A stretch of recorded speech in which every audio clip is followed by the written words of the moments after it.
everybody, welcome into the show tonight. I am Brian Keating alongside Hannah Hoover. It's time for Crash the Boards. Let's do it. We had a little college football training camp happening this week, right? We had practice start in Norman and Stillwater and Tulsa and everywhere across the country. So let's get into some of the things that we found out this week. We will start tonight with the Oklahoma Sooners and head coach Brent Venables. His leadership role has been there, and like I said, physically, he's throwing the ball, he's putting the ball where it needs to be, when and where. So he's done a great job, and I'm really proud of him.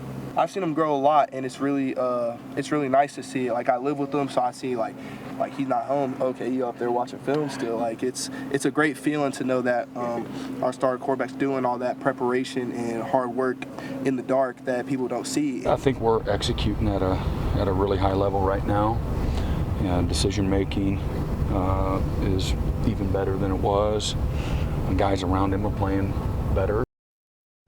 All right, so that is the Oklahoma Sooners talking about, of course, the starting quarterback, Jackson Arnold. So here's what we did last week. We said, what do we not know? What are the biggest questions? Interestingly enough, both of us picked Jackson Arnold. Yes, how about what we do know about the University of Oklahoma? We could have learned it this week or really just going into fall camp. What do we know about Oklahoma? Because new conference, new quarterback, there are a bunch of questions. There are a lot of questions, and really Brent Venables didn't elaborate a ton about Jackson Arnold. He did say that the players around him are playing better, and so therefore he looks better to that degree. But I will say that the other, Nick Anderson, Peyton Bowen both commented of their confidence and QB1. So I think that says a lot to know that your team believes in you and they're behind you. So we'll just see how it all shakes out. But I liked what Brent Venables said, and it wasn't shown just there. He did say, we need to wait till the middle of camp to see really where we're at. I mean, it's only been like 4 or 5 days at camp, so I don't know that I really just know a ton about this team this week. I don't know that we learned a ton, but we do know that we have a checkpoint middle of camp, and just to throw it up on the board, that's our guy. That's how the players feel about Jackson Arnold. No, I think that's right. And it was interesting because we talked about Arnold a lot after SEC Media Days, and what did you learn? And I've been asked a lot about that. And I say the same thing I did last night. I don't have any idea what he's going to do on third down at the Cotton Bowl, right? But I like his demeanor, and I think that they believe that is their guy. For me, what do I know about OU? I think they're going to be pretty darn good defensively.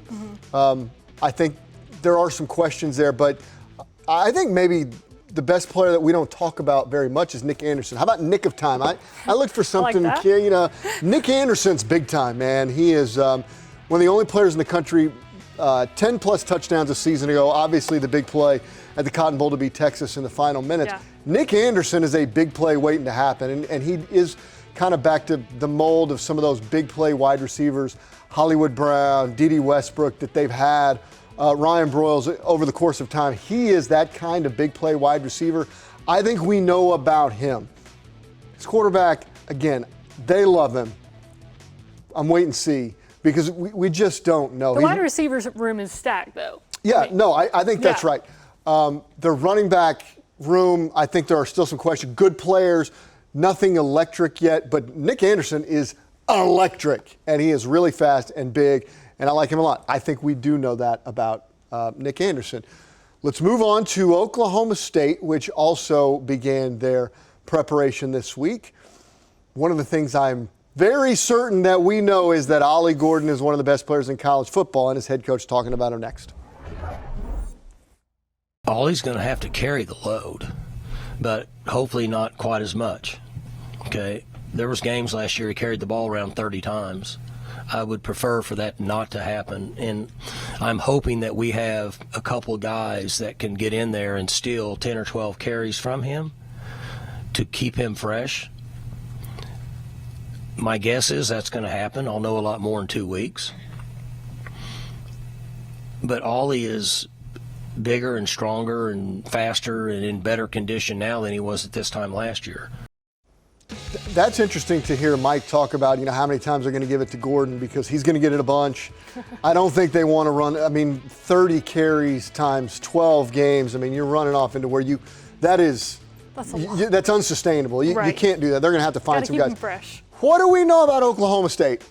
Ollie Gordon certainly being one of them, and if you want to go there, you can go there. Let's go there. Last year he had 285 carries, 1,700 yards, and 21 touchdowns. So he's a marked man. That's what you hear. With that said, though, I kind of want to transfer over to Alan Bowman because I think that he really gets this offense. He's a 7-year vet. Gundy likes him because he understands the Oklahoma State way, and that relationship that he will have and continue to have, I guess I should say, with Ollie Gordon.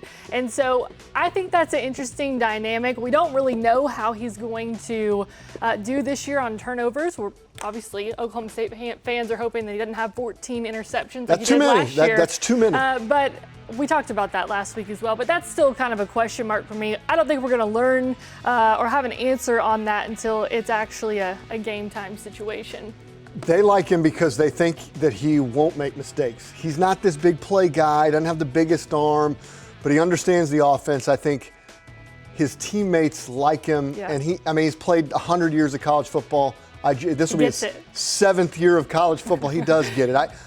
That's why they're going to go with him, and then they don't want to play a young quarterback. For me, they got 80, man. But Brennan Presley is one of the best receivers in the Big 12 Conference, and a guy who's made a ton of plays at Oklahoma State.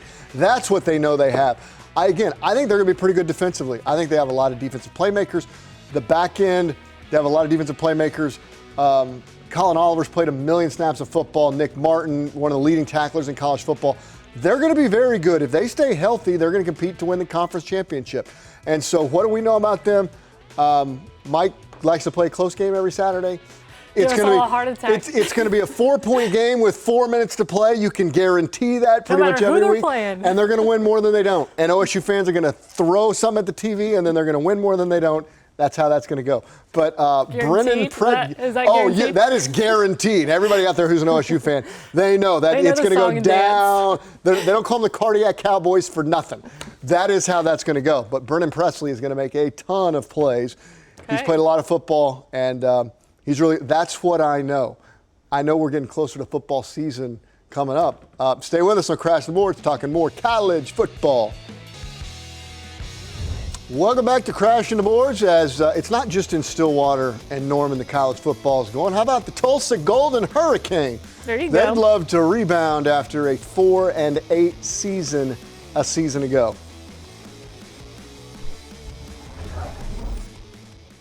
I think they're ready to play some football. So, the season opener's coming. We start out with what I think is a very solid non-conference slate. Immediately around here, everybody sees non-conference.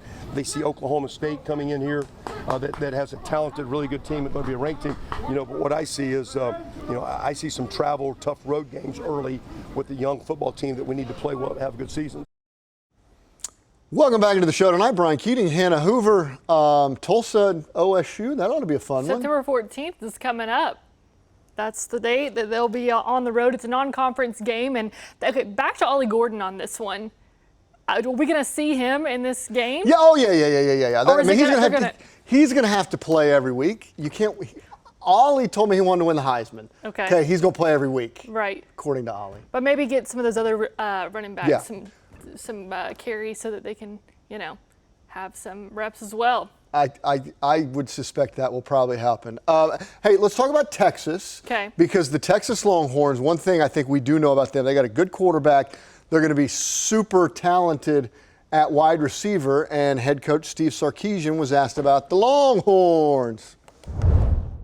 Anytime you have a veteran quarterback, he did some things today, Quinn did, that you could feel a guy who's in his third year in our system in what he did. And that is helpful for a group of new receivers, even though a lot of those guys, 3 of them have a ton of experience.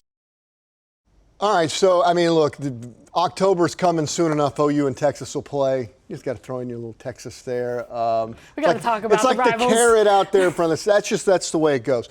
It's changed directions tonight, and there's a lot of things with the Olympics that we can't show. They're all being shown on another network and other platforms, but this is certainly something I think people are interested in. Put up the graphic because we are down to the final 8 teams as far as the men's basketball on the path to gold. And so, look, obviously everyone's paying attention to Team USA, LeBron and Kevin and Steph and that group who is undefeated. But I am interested in your opinion of Team Canada, because Team Canada has Shea Gilgeous-Alexander, of course, and Lou Dort.